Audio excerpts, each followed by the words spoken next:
rutinitas sebagai orang-orang yang digaji begitu ya. Tapi upaya negara sendiri bagaimana sejauh ini untuk meningkatkan wirausahawan di Indonesia? Usaha tentu ada ya dari pemerintah. Cuma saya melihat perlu ditekankan kembali, perlu dimaksimalkan gitu ya. Saya punya beberapa ide gitu ya. Karena saya dari dulu saya suka dengan visi saya kalau mau berjuang gitu ya. Saya punya Indonesia kaya karya, Indonesia kaya raya, Indonesia kaya sejahtera. Kaya karya, kaya raya, kaya sejahtera. Karena bisa kalau bisa kita lihat dijawantahkan tuh. anak muda sekarang ini kreatif gitu ya. Cuman dia ada ketergandalan masalah modal. Nah, seandainya pemerintah memang serius ya. Sudah banyak dulu pemimpin-pemimpin kita yang mengidekan adanya ijazah diagunkan. Tapi ini tidak diimplementasikan gitu. Saya ada ide, ada konsep di mana seorang lulusan SMA itu ada standarnya, let's say misalnya dia bawa ijazahnya dia diagunkan dalam sebuah lembaga dengan perbankan. standar NEM tertentu, misalnya nilai tertentu begitu ya. Dia harus membuat proposal. Jadi dia tidak hanya bawa ijazah, tapi dia bawa proposal. Nanti ada yang menilai. Ya kebetulan kalau seandainya ada di seluruh Indonesia, HIPMI bisa dilibatkan. Jadi proposal itu akan digarantor oleh HIPMI dan juga pemerintah setempat, misalnya ada kecamatan atau kelurahan bahkan BLT saja bisa disalurkan melalui kelurahan-kelurahan. Kenapa tidak dilibatkan untuk menjadi pengusaha, ya dianggarkan sejumlah dana, ditaruh di sebuah perbankan, orang tinggal ngasih proposal, dan ijazahnya diagunkan. Sistemnya diagunkan begitu ya. Betul. Ide ini bisa diaplikasikan seberapa applicable kah ide ini kalau menurut Anda? Kalau ini berjalan, ini akan terjadi pertumbuhan ekonomi di suatu tempat. Misalnya sekarang di daerah-daerah tertentu dia ada kekuatan ekonomi, kita bikin misalnya contoh bikin alis mata, ya kan, atau bikin makanan-makanan cemilan. Ya, nah kita berikan modal karena rata-rata sekarang ini orang cari modal dia bingung kemana-mana, dia ke tengkulak, dia pinjam kartu kredit, bunganya cukup mencekek ya. Kalau seandainya dikasih pinjaman dengan bunga yang lunak, misalnya tahun pertama dia hanya bayar bunga, ya, tahun kedua baru dia bayar pokok dan cicilan, tahun ketiga dia bisa bayar pajak, udah bisa bikin pemasukan PT. ke negara begitu ya. Pak Iqbal, kalau dari ide Anda sendiri berapa kira-kira negara harus menggelontorkan dana dalam APBN-nya mungkin? Jangan tanggung-tanggung. Kita lihat dana subsidi BBM tinggi, BLT luar biasa triliunan. Sudah saatnya kewirausahaan pun juga harus dilirik. Karena dengan dia berwirausaha, maka dia akan bayar pajak nantinya. Ketimbang BLT ya? Betul, menciptakan lapangan kerja, ya kan. Jadi BLT buat yang miskin, buat yang rakyat mungkin ya silahkan gitu ya. Tapi yang buat calon-calon pembayar pajak masa depan ini, calon-calon penciptaan lapangan kerja ini diberi juga stimulan. Jadi, Pak Iqbal, mungkin Anda bisa cerita kisah sukses mungkin bagaimana kemudian memulai dari pengusaha muda di HIPMI aktif lalu kemudian seperti sekarang ini begitu? Saya sangat merasakan gitu. Kenapa saya sekarang berjuang semangat sekali? Karena saya merasakan waktu saya ini kebetulan saya bukan dari komunitas orang yang berada gitu ya. Saya benar-benar banting tulang untuk bisa mendapatkan yang namanya modal tersebut. Saya harus punya kartu kredit sampai 5 biji, 6 biji, yang saya duitkan semua, saya buat modal gitu kan. Seandainya memang ada instrumen permodalan yang saya sampaikan tadi, tentu saya tidak akan mungkin bersusah payah mencari modal gitu. Beruntung mereka yang punya uang banyak, tapi kan berapa banyak yang tidak punya. Nah, saya masuk di HIPMI, saya melihat ada namanya jaringan yang cukup luas ya.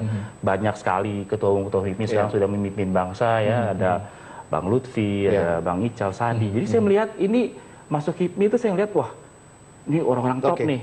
Dan akhirnya saya bisa sampai ke sekarang di HIPMI pusat. Jadi saya melihat bahwa memang semua tergantung pada semangat kita, semangat wirausahaan kita, dan juga semangat kita untuk bisa bernetworking. Jadi Anda yang Anda ajukan adalah untuk proposal dari lulusan SMA ini kepada pengusaha-pengusaha yang sukses apa kepada negara? Atau kita mesti buat instrumen badannya gitu. Apakah itu berada di dalam Kementerian Koperasi dan UKM atau berada di pemerintah daerah, ya kan? Tentu ini perlu dirumuskan lebih lanjut gitu ya, sehingga ada suatu lembaga yang memang yang concern di sini. Dan juga terkait dengan semua kementerian nih, karena kalau seandainya langsung saja dia ada lulusan kan itu nggak bermanfaat juga. Mesti ada pendidikan juga di SMA sudah ada. Jadi menciptakan sebuah inkubator bisnis begitu ya di setiap daerah. Nanti Pak kita akan lanjutkan lagi diskusinya setelah jeda yang satu ini, dan pemirsa tetaplah bersama kami. Lipo Mall Kuta hadir dengan konsep desain yang menarik serta menawarkan kenyamanan berbelanja bagi Anda. Dengan konsep mall yang indah dan unik, Lipo Mall Kuta menjadi daya tarik bagi setiap pengunjung yang datang. Serta dapatkan penawaran spesial dari berbagai merek terkemuka. Nikmati juga suasana di Sunken Plaza yang menghadirkan pengalaman bersantap ala alfresco bersama kerabat tercinta. Kunjungi Lipo Mall Kuta dan nikmati pengalaman berbelanja yang berbeda. Mari kita gunakan hak pilih kita sesuai hati nurani. Jangan salah pilih. Let's vote. Jangan golput.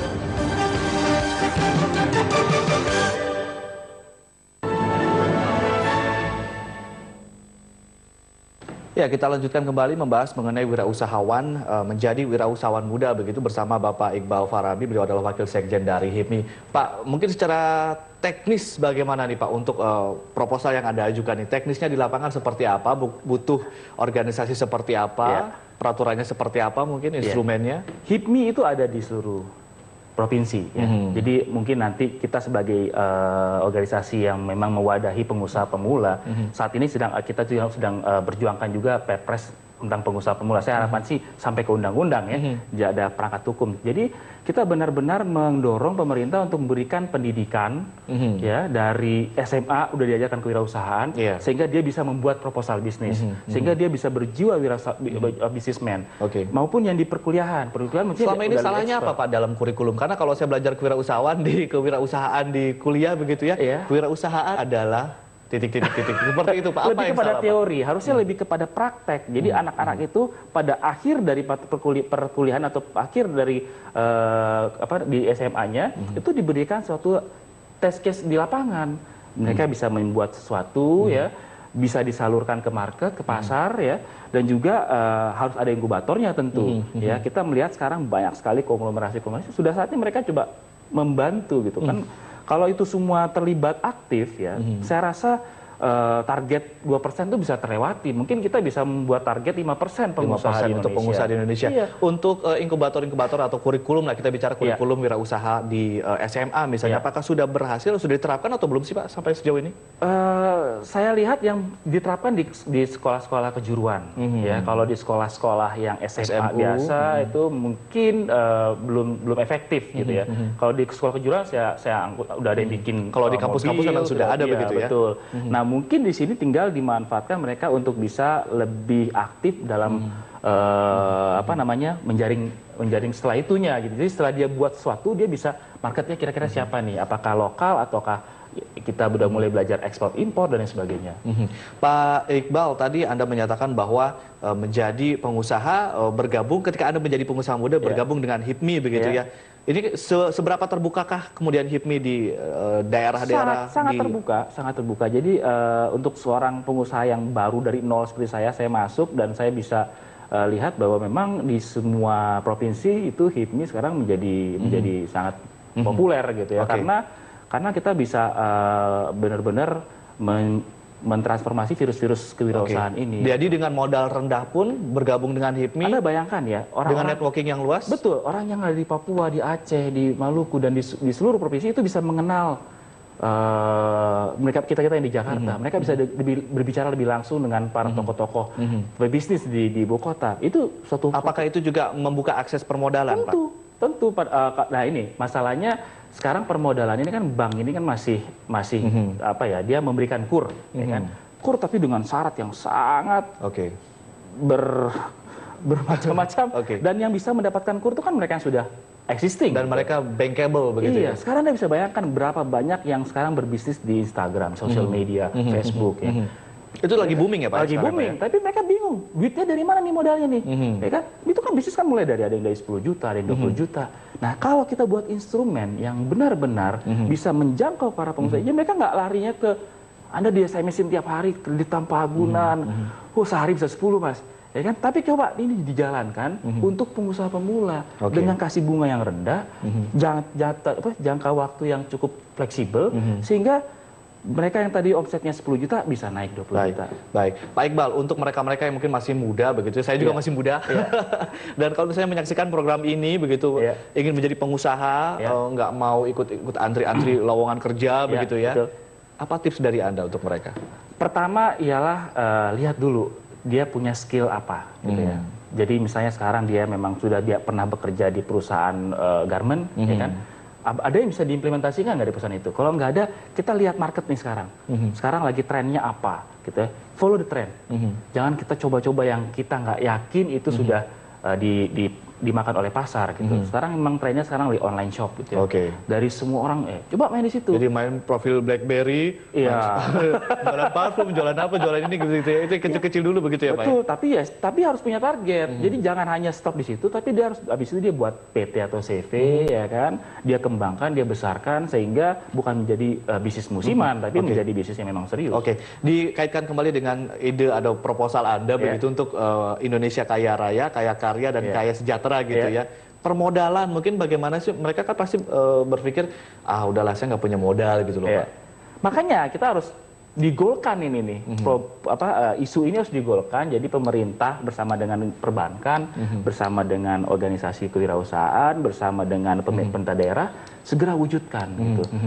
Saya rasa misalnya let's say gitu kita berangan-angan 1 triliun, 2 triliun dibagi ke semua provinsi atau dibagi semua kabupaten, Anda bisa menyerap 30.000 per provinsi aja pengusaha setiap 6 bulan.